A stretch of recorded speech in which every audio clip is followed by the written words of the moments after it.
Welcome back. हम गुफ्तगू करें ताहिर खान साहब से, रफीउल्लाह काकड़ साहब से और अब्दुल बासित खान साहब से। ताहिर साहब अब आपसे सिर्फ दो सवाल हैं यहाँ। एक ये कि अफगान हुकूमत का रवैये में कोई आप तब्दीली देख रहे हैं, खास तौर से जब से तिजारत बंद की गई है, हमले हुए हैं, क्योंकि अगर हम DGISPR साहब की बात सुने तो वो तो यही कहते हैं कि हमलों में भी कमी आई है। अब अफगान तालिबान इसको किस तरह देख रहे हैं? और दूसरा ये कि आपके ख्याल में अब हमारी पॉलिसीज किस तरफ जानी चाहिए, अगर आप हुकूमत को इसके ऊपर कोई तजवीज देना चाहें?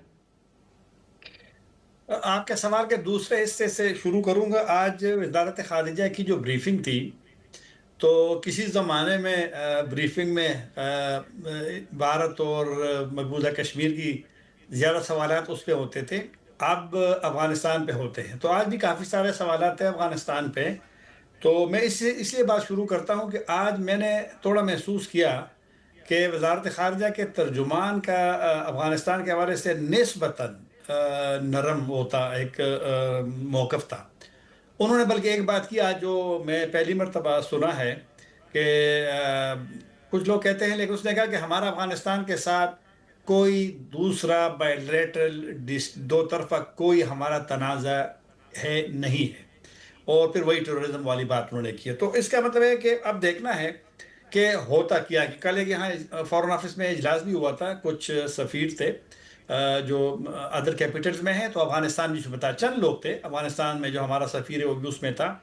तो अब देखते हैं कि यहाँ क्या सोच हो, क्योंकि गुज़िश्ता माह नायब वज़ीर आज़म ने जो अफ़गान उलमा वाला एक करारदाद थी कि बाहर जो जाएगा अफ़गानिस्तान से जंग के लिए तो वो बागी है, तो उसका यहाँ खैर मकदम हुआ।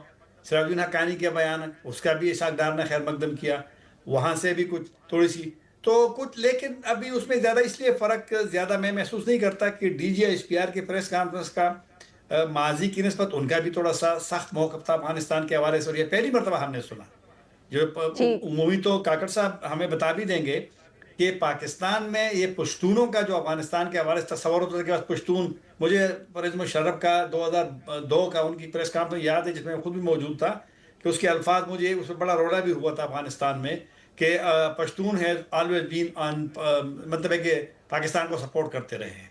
तो कल उन्होंने कहा कि सिर्फ पश्तून नहीं है अफ़गानिस्तान में, परसों DGISPR ने, वहाँ पर ताजिक भी है, उज़्बेक भी है, हज़ारा भी है, और वो भी है, ये भी है। तो ये मुझे नहीं पता कि अब एक तब्दीली शायद आई है। तो यहाँ तो मौका अभी तक सख्त है अफ़गानिस्तान के। जब मैं देखता हूँ तो अगर यहाँ मौक़िफ़ सख्त है तो इसका इम्कान है कि वहाँ भी कोई तब्दीली ज़्यादा नहीं है। जो पाकिस्तान का मेन कंसर्न है, ख़दशात है, तो वहाँ भी कुछ बयानात में तो एक मुस्बत एक मैसेज देता है, लेकिन मसला अब ये है कि अब आगे कौन बढ़ेगा। अब मुझे 2 दिन पहले यहाँ पर इजलास होना तोरखम पे ताजरों का, पाकिस्तान ने कमेटी बनाई, 7 रुकनी कमेटी, जो फेडरेशन चैम्बर ऑफ कॉमर्स है, अफगानिस्तान से भी कमेटी बन गई 7 का। मीटिंग होनी थी 2 दिन पहले, लेकिन मीटिंग नहीं हो सकी। कमेटियां बन गई हैं, और यहाँ वाले कहते हैं कि उनकी कमेटी नहीं बनी। वहाँ जब मैंने बात की अफगानिस्तान में, उसने कहा कि हमें, पाकिस्तानी ताजरों ने कहा कि आप अपना आए, तो मतलब एक थोड़ा सब्र करें। तो लिहाजा कुछ मुबहम सी सूरत हाल है। पाकिस्तान का एक मसला हमारा एक और भी है कि क्लैरिटी चीज़ों में नहीं आती, तो इस वजह से वहाँ भी थोड़ी सी एक मसला है, वहाँ भी क्लैरिटी नहीं होती, यहाँ भी नहीं है। तो अफगान साइड का ठीक। भी कोई क्लियर मौक़िफ़ नहीं आ रहा, और पाकिस्तान का भी यही पोजीशन है। तो अभी एक वेग सूरत हाल है। जी नाजरीन, यहाँ पे लेते हैं हम एक छोटी सी ब्रेक।